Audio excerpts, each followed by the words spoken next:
Hi. Hi, everyone.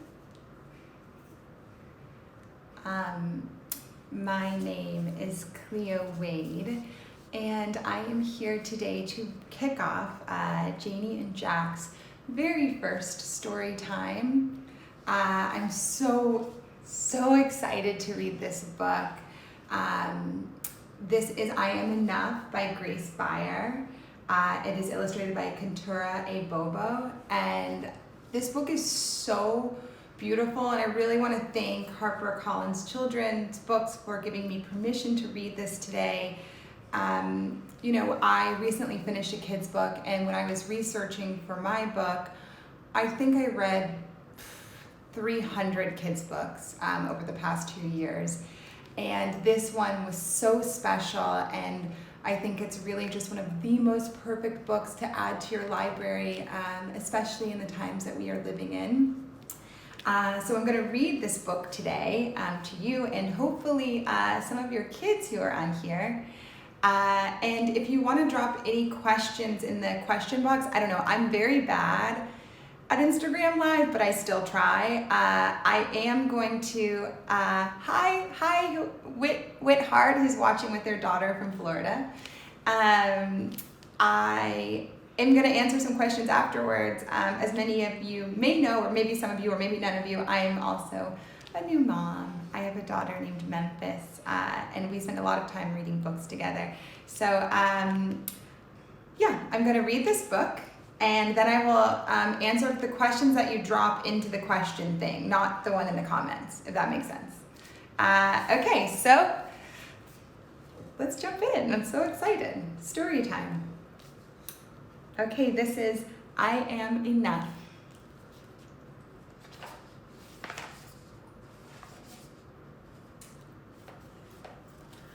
Like the sun, I am here to shine. Like the voice, I am here to sing.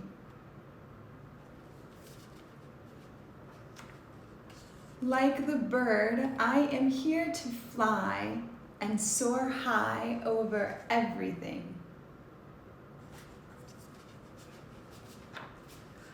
Like the trees, I am here to grow. Like the mountains, here to stand. Like time, I'm here to be and be everything I can. Like the champ, I am here to fight. Like the heart, I am here to love. Like the ladder, here to climb, and like the air, to rise above. I really like this ladder. Like the wind, I'm here to push. Like a rope, I'm here to pull. Like the rain, I'm here to pour and drip and fall until I'm full. Like the moon, I'm here to dream. Like the student, here to learn. Like the water, here to swell. Like the fire, here to burn. Like the winner, I'm here to win. And if I don't, get up again. I know that I may sometimes cry, but even then, I'm here to try. I'm not meant to be like you, and you're not meant to be like me. Sometimes we will get along, and sometimes we will disagree. I know that we don't look the same. Our skin, our eyes, our hair, our frame. But that does not dictate our worth. We both have places here on earth. And in the end, we are right here to live a life of love, not fear.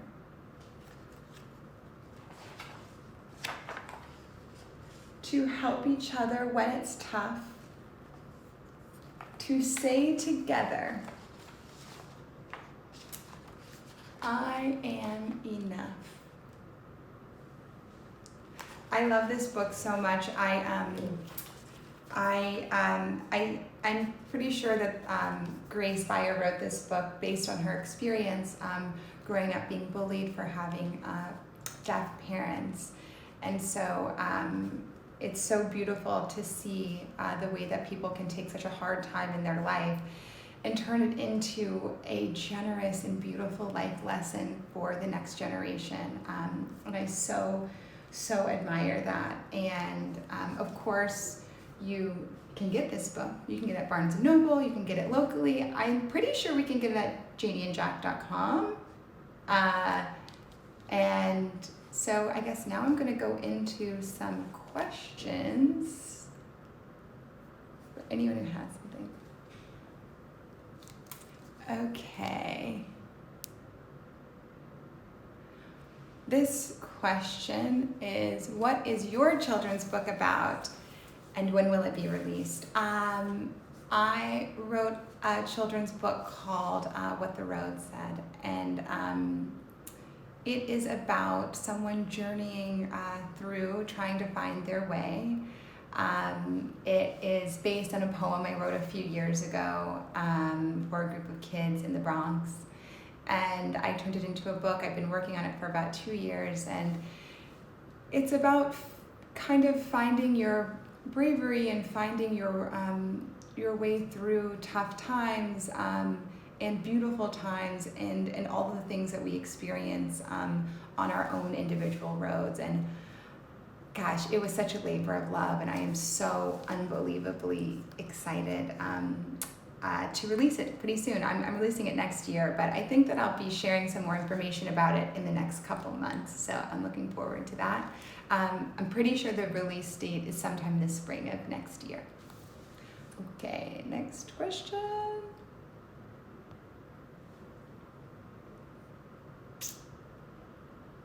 Someone said, how is Memphis? Memphis is my daughter. And how has it been in quarantine with her? It has been really interesting to be in quarantine with the newborn. Well, I guess now she's not a newborn, she's 6 months about. I feel so lucky to have so much time with her. I think that to be able to be with your child in pretty much every moment of the first months of their life is something that we don't often get to have, or we don't all often get to have. And so while I feel so lucky that I get to be with her in every small moment of her first months on this planet, it's equally been met with the heartache and how hard it's been to, watch so many tragedies happen in our country. And I've definitely really been working personally on how to deepen my own empathy and compassion because the world is really telling us that my daughter is going to need that more than almost anything. And so I want to make sure that I'm able to instill that in her by practicing it myself really early on, even as early as 6 months. So it's been beautiful and hard and weird, but overall I feel and I know that I'm really, really lucky in this time, and I don't take that for granted. Okay, another question.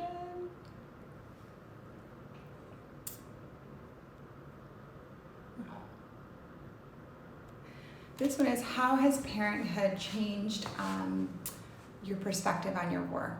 I'm still figuring it out. I recently, about 3 days ago, I wrote basically the very last words and did the very last edit of this journal that I've been working on that comes out later this year. And the kids' book is done, and so basically now this is the first time in my life in about 5 or 6 years that I haven't been writing a book. I will have put out basically 4 books in the past 5 years, and so I'm really looking forward to time to really reflect on parenthood and motherhood and what goes on with our partnerships when we have children and how and what it looks like to be the most available and loving partner and mother during this time, now that I am living for the very first time in 6 years without a looming deadline over my head. So I'm not sure, but I am looking forward to kind of soaking in my parenting and having the space and time to really reflect on it without having to work on something about things that were in motion, basically the books I was writing before I got pregnant or before I had my baby. So I'm not sure, but I will let you know.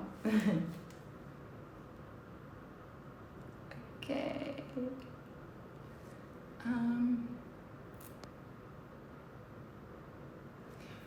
What's been the biggest joy of being a new mom? There's really nothing like when your baby smiles at you for the first time. It is, I swear I could cry just thinking about it, but I guess I'm also a new mom, so I'm just crying all the time. It's so, to see joy on my child's face for the first time is probably one of the most joyful experiences of my life, and that in of itself has really made me reflect on the importance of joy and how critical it is to our existence and how simple it is and how joy can be found in small ways and in big ways, and how I really do think that cultivating joy and joy being the end goal can be so transformative in our world.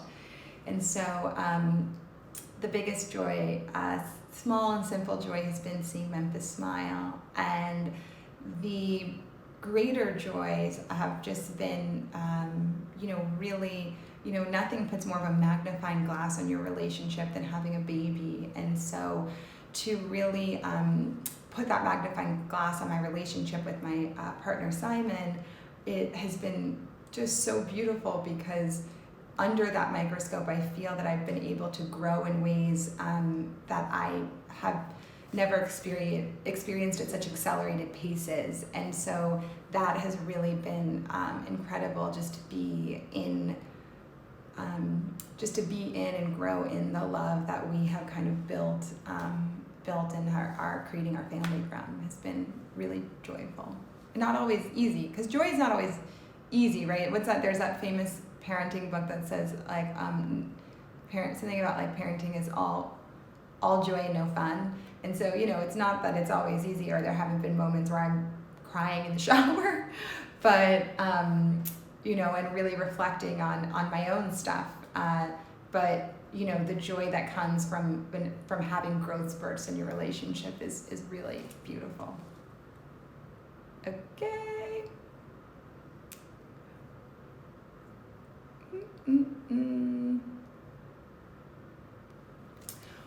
What was the hardest and most rewarding part about writing your children's book? It was, this was the book that I think the most rewarding part was, and is so emotional for me, is that when I wrote my book, it was so the book I needed as a kid.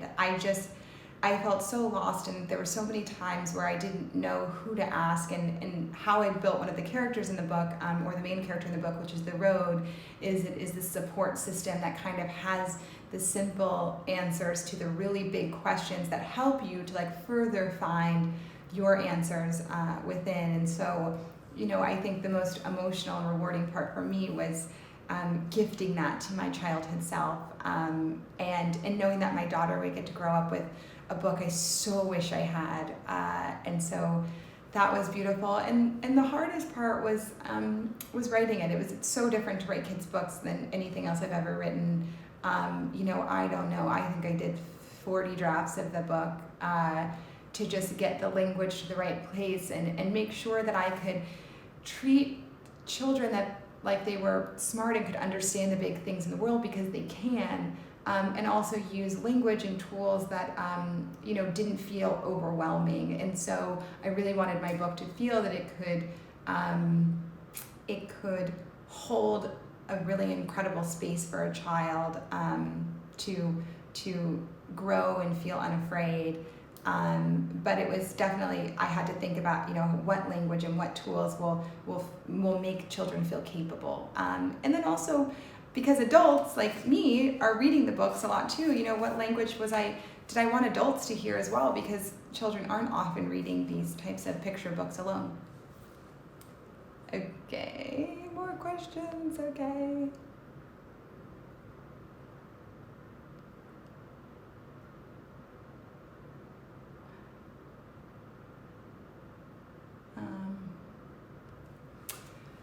This one is, how do you plan to talk to your daughter about racism? As a Black woman, raising a daughter who, my partner is white, and so my daughter will be multiracial. I do think about this a lot, and luckily my daughter will live in the experience of a Black family, being in my family, and being part of my family, and so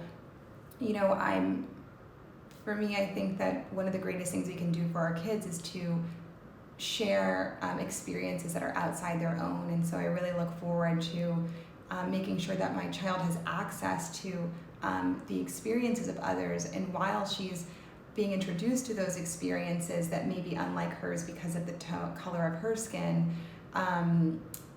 she is able to access and is prepared to be understanding and empathetic and compassionate, and also is raised with a true concern for someone else. Because my daughter, while she may have more fairer skin, she is a part of a Black family, and so she'll be able to learn early on that what happens to a Black person in her family is something that affects her. So what happens to a Black person in the world is something that will affect her. And I think that teaching our children early on that they are all interconnected, and that our experiences are something that we have to make sure that we are seeing and sending love to and sending support to and being an ally to is so critical. And so, but the first thing is, teaching her when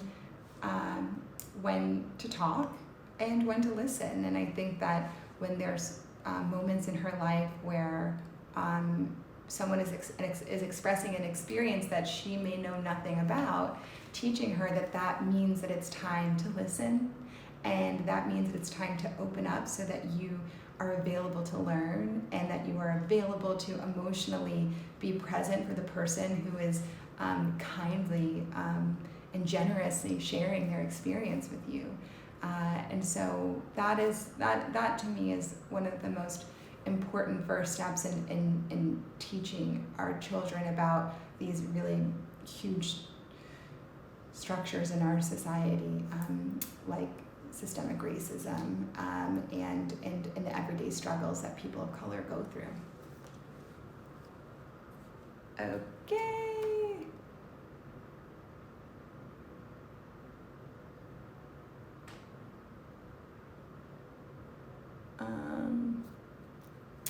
Sorry, I'm trying to see these questions.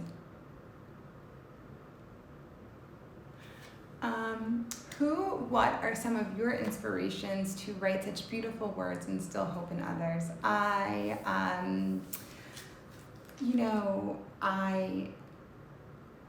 so inspired by the people I get to meet every day. Before we were living in quarantine life, I would create a booth called the Are You Okay booth, where it would be a booth where I just would sit and listen to people, and it was free, peaceful, and loving conversation. And I just got to meet so many amazing people, and they inspired so much of my writing and so much of my own personal hope, because if you can't cultivate hope and peace within, it is impossible to share it truly and authentically.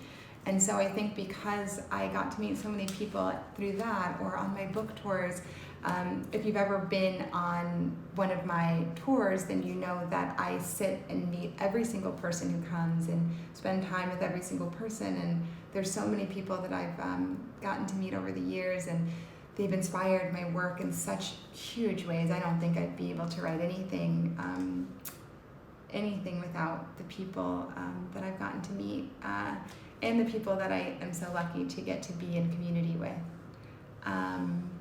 So I'm supposed to stop at 12:20, but maybe I'll do one more question. And hold on, I'm just gonna look at my little sheet really quick to make sure I'm not missing any important announcements. Okay, I think I got it all. Okay, I'm gonna do one more question and then I'm gonna end. And okay, I'll say it. Okay, one more question.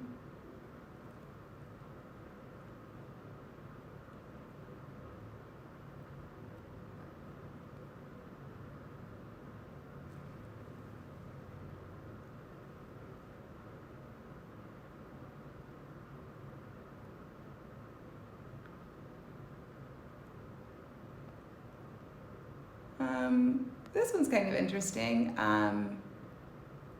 Okay, sorry, it's so hard for me to see the screen. One is, how has both your and Memphis fashion changed during quarantine?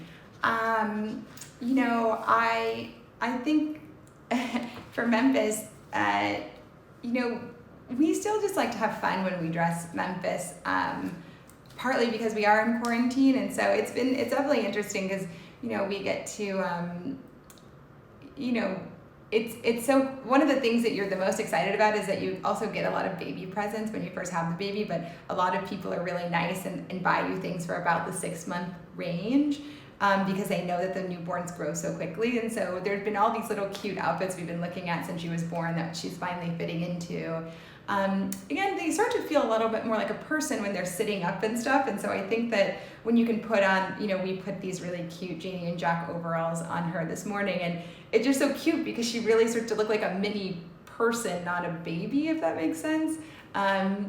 But, you know, we definitely usually keep her in things that are easy to go straight from, you know, throwing like milk in the, throwing food in the kitchen to napping pretty easily, or kind of, we have a lot of picnics at my house, so kind of being able to sit outside to being able to nap, that's been good for her. For me, you know, weirdly, I started wearing jeans because I couldn't fit in jeans for so long from being pregnant and then right after for a few months. And so once I could kind of fit into my jeans again, I started wanting to wear them. So I felt a little ridiculous wearing like real clothes in the house. But usually I wear something easy, like a dress like this that, I too wear things that are easy to go from playing or being at work to taking a nap.